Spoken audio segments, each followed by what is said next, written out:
Today's discussion will be presented in 3 sections since we are recording it for a radio broadcast on Federal News Radio 1500 AM.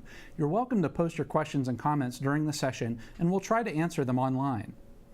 I'd like to introduce Jason Miller, Executive Editor of Federal News Radio 1500 AM and federalnewsradio.com. Welcome to the program. My guests today are Frank Konieczny, the Chief Technology Officer for the Air Force; Marianne Bailey, the Principal Director and Deputy Chief Information Officer for Cybersecurity at the Defense Department; Jeff Blank, the Technical Director for Endpoint Security at the National Security Agency; and Dave Egts, the Chief Technologist, Public Sector for Red Hat. Welcome to the program today. Before we get started, let me set a little context for our discussion. Innovation in cybersecurity, they're on a head-on collision in the federal government in many ways. The growing use of connected devices under the moniker of Internet of Things, the move to the cloud, and what seems to be the ever-growing expansion of mobile devices is really causing the government and industry alike to rethink how to be cyber secure and not just stifle innovation at the same time. One emerging concept is the concept of crowdsourcing and applying it to cybersecurity. The idea here is addressing cybersecurity in a government-only or an industry-only silo has never been a great idea, but now it's even more short-sighted than ever given the increasing threats that the government and industry are seeing. The Homeland Security Department is starting to go down this path with its automated information sharing initiative, where the government and industry have begun a two-way threat sharing at machine speed. The National Institute of Standards and Technology found success with this approach with the Security Content Automation Protocol, or SCAP program. And of course, the Defense Department too has found success with the Security Technical Implementation Guideline, or the STIG standards. But there are more opportunities to take advantage of this, as there's a lot of smart people who can address these cyber challenges, especially as the government accelerates its adoption of open source and better understands and validates its software supply chain. Agencies need to team up internally and across the industry to improve the automation of security tools. The question then becomes how best to do that. Does the fact that more agencies are using cloud computing services help or add more complexity to this concept? How do organizations ensure the code is safe and trustworthy? We're going to discuss an emerging threat called typo squatting, maybe. And then there's also the growing concern about supply chains reliability, both from a hardware perspective and now more and more from a software perspective. Those are some of the questions and many, many others that we're going to address today in our discussion. Again, our guests today are Frank Konieczny, the Chief Technology Officer for the Air Force; Marianne Bailey, the Principal Director and Deputy CIO for Cybersecurity at the Defense Department; Jeff Blank, the Technical Director for Endpoint Security at the National Security Agency; and Dave Egts, the Chief Technologist, Public Sector for Red Hat. Frank, let me turn to you with the first question just to get us started. We have cloud, we have security. Let's start with the cloud question. How are you guys looking at cloud computing? And then we'll add the security piece. I think it depends upon what you want to put in the cloud, first of all. We found that software as a service with a cloud provider actually provides significant security to us because they're always updating based upon the defects that they find, as well as the threats that are occurring. So they are continuously actually fixing it for us. Now, if we want to put, and that's for software as a service. Now, if we talk about applications, again, it depends upon us to start doing the security. We get some security out of the infrastructure, of course, and a lot of it depends upon how they actually put together the hardware environment as well as the upper layers of the software. And so we go through a process in DoD actually validating those security levels and coming out with various PATOs support that. And that helps us. But again, we go back and forth as to who is doing the security in the cloud. Now for the application side, we have to do it ourselves, which means we have to go out and find what we want from the cloud provider. And that's where some of the contracting work is difficult, because we have to specify exactly what we want in terms of information and logs. And then we always have the problem, if there's an incident, what do we do? What is the legal ramifications we have to go into a commercial cloud vendor, for instance, and figure out what we have to actually get out of them? I'm going to skip over Jeff for a second and go to Marianne on this one for this next question, because I think it falls into this. I was at a recent event where they talked about this idea of application security, how DoD's really got to take a broader look at it. From your perspective, where you sit in the OSD CIO's office, how does this idea of cloud, application security, and open source all kind of fit together? So the department is very, very supportive of cloud, moving to the cloud service providers. We have a lot of activities, and we're not just doing this alone. We're doing this partnering with the federal community, and we're looking at all of the infrastructure as a service, platform as a service, software as a service. How do we authorize these things? What are the things that we require of each one of those? How are we going to cyber defend them? And so we have policies. We have FedRAMP, right, also, which is a way of how we're looking at certifying, having an independent assess or come in and certify a cloud service provider. So we have a lot of activities that cross that whole spectrum. I'm not going to say we have it solved, and we'll talk about this probably a little bit later as maybe we go into some more details, I hope, because we've gotten a lot of feedback also from industry on the first FedRAMP 1.0 and how long it took them to actually get to market in the department, why that was so challenging, what are some things, how are we not supporting them in innovation, and what are some of the things that we could possibly do. So we've gone down a path of coming up with a much more streamlined process for bringing these types of capabilities. And as I'm sure you're aware of, all of our customers, which is all of the services and DoD agencies, each have a different kind of instantiation of how they want to utilize the cloud, whether it's a private, whether it's a hybrid, whether it's a totally public, and we have all flavors of that. You know, do they want software also, software as a service, or how are we going about that? So we have all those different flavors, so it is kind of complex. Do agree with Frank, though. We all realize tremendous benefit, and we definitely realize a tremendous benefit from a security perspective that open source brings as far as the innovation, a lot of people having eyes on it, those kinds of things. So.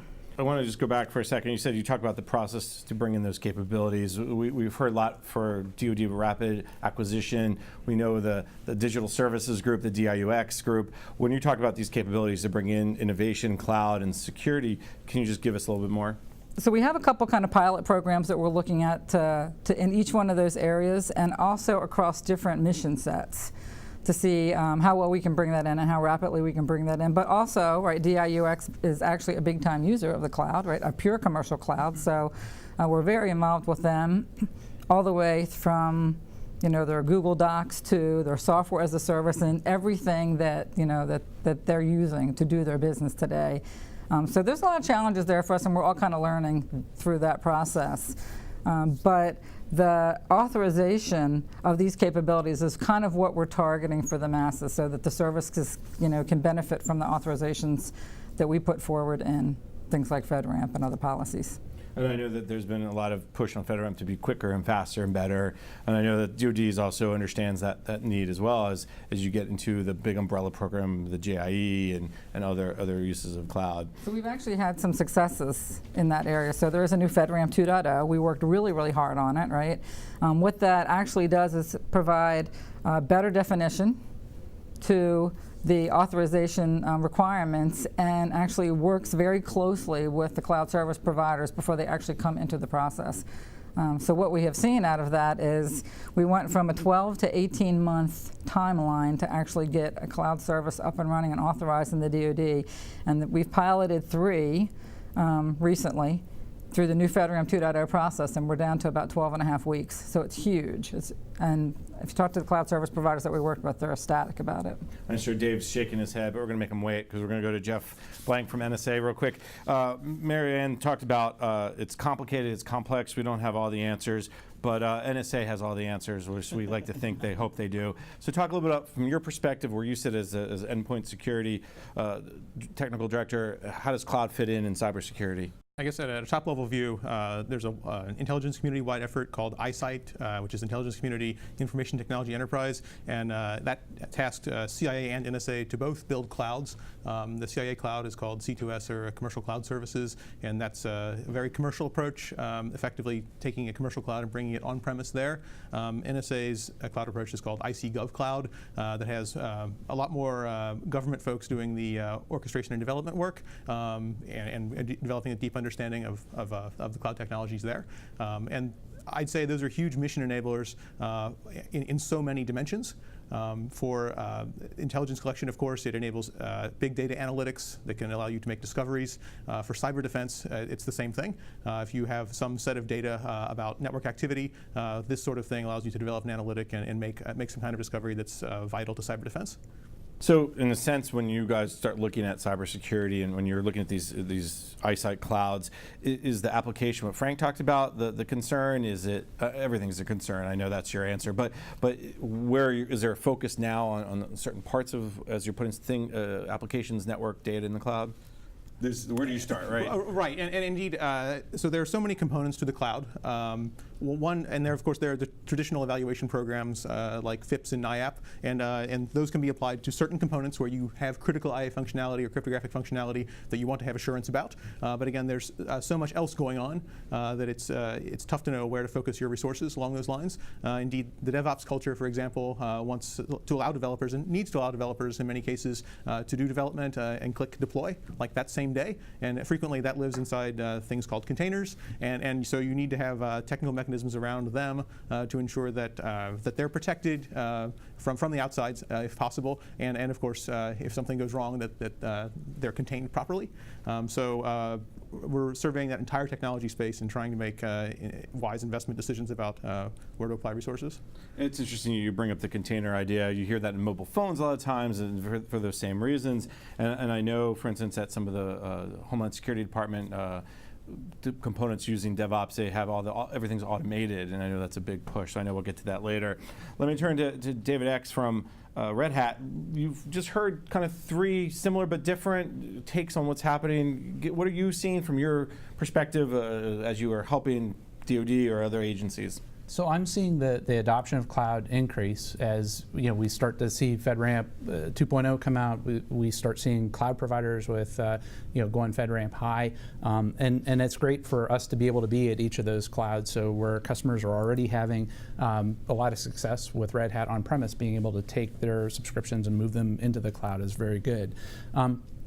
But I also think too that from it was interesting what Frank was saying from a software as a service standpoint. A lot of those, I think a lot of the reasons why the security model with software as a service works really well is that a lot of those software as a service providers do things like Agile and DevOps, where they're whenever there's a problem, they're failing forward with new versions continuously. And I think that, which is very different than the classic way that people would develop programs and projects, where you would come out with a version, you would freeze it, you would certify it, it would take 6 months to get into production, and then there's a vulnerability that comes out. And I think what we really need to be focusing on is the same way that people are doing Agile and DevOps in their software development processes, you need to do security as well. So make security scanning part of your CI/CD pipeline. So the same way that you're doing unit testing for whether the software works properly, you want to make sure that the software that you're developing doesn't drift from your configuration baseline in an automated way. It's interesting. I like that fail forward. It's one of those concepts I guess you don't hear too much when it comes and you're applying to cybersecurity.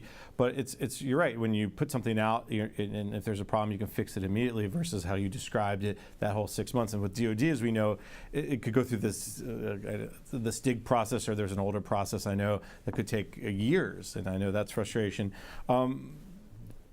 Dave, talk a little bit about, in terms of the cloud adoption, the open source piece, because that's another area where the cybersecurity of the cloud all kind of starts fitting together. Yeah, so I think that one of the things that initially when I've been talking to C-level folks in the government, one of the big things they look at is exit costs when it comes to the cloud, where which is so really reassuring for me, because it's really easy to get locked into a particular cloud technology. And then they look at open source as that substrate that allows them to have everything above the open source software to be different and everything below it to be different. And then that shifts the negotiating power away from a particular cloud vendor to the government agency. So that's really powerful from that end of it, but that same open source substrate can also be applied to security. So the interesting thing about open source is that if you standardize on one particular type of open source technology, you could move it from on-premise to a community cloud to a public cloud very, very quickly. And as a result, that makes your attack surface amorphous. And so I know of a lot of examples where customers have been attacked, and by simply moving to a public cloud, they're able to get the attackers off their trail, and then also take advantage of a lot of the denial of service capabilities that the public cloud providers have mastered over the years. Frank, let me turn to you a little bit as well around this idea of open source cloud and cybersecurity. Is the Air Force starting to see how this all fits together a little bit? Pretty much so. We've been working, we have one of the first, in fact, I think we have the first software as a service application that's actually sitting out there, that's everyone in the Air Force is actually using right now. And I bet you they didn't even know that they're using it, which is kind of interesting by itself. But we're progressing down the path of doing this right away. Now, we've also talked about how we're going to do the movement between different cloud providers, because yes, we are concerned that some cloud provider is going to be attacked at some point in time. We're going to have to instantaneously move. And so we want to be sure that we either do containers or something else, some automated way of moving things around so that we can actually achieve those results. And that's going to be part of the security envelope that we're going to talk about, is how we build the applications together and how we're going to move out. And we have to make a determination also if we're going to use special platforms that are out there.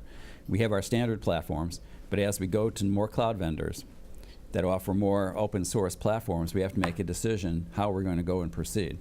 And so we're trying to work that right now with, we have various pilots going on right now in the process of looking at some of the clouds, especially one right now, but we have probably have 3 cloud vendors that we're working with right now. Marianne, let me turn to you on this, because this seems to Frank is leading this bigger concept that something like from your office at OSD would have to address, is this idea of when you move apps to the cloud, and are they on a platform, whether it's open source or public or hybrid cloud, and then how do you ensure that you can either A, move them if they do get attacked, or they're containered? Is that part of what the DoD CIO is starting to also look at? We're looking at it from the security requirements, that you're requiring that software to meet for you. So regardless of where it is and when you're moving it and how it's implemented, if it still meets the security requirements, that's kind of the perspective that we're looking at it from. So absolutely, definitely into the open source. We think there's tremendous benefits in the open source, pushing very hard. Another thing that we like from a CIO perspective is that the whole idea of the cloud is the elasticity of it, right? You can scale it as big as you need it if there's a crisis, and you can shrink it when you don't need it. The same thing with open source. We're not paying all these license fees. It's impossible to count all that stuff. And so it's kind of ubiquitous, and it's free in that case. And so that allows us that elasticity. All right, I want to continue along. Dave, you were shaking your head, agreeing with what Marianne was saying, which is always a good sign. But let's take a quick break. When we come back, we can continue to pull on that string a little bit. You're listening to the panel discussion, Government Resiliency, Pillars of Cybersecurity, sponsored by Red Hat on federalnewsradio.com and 1500 AM.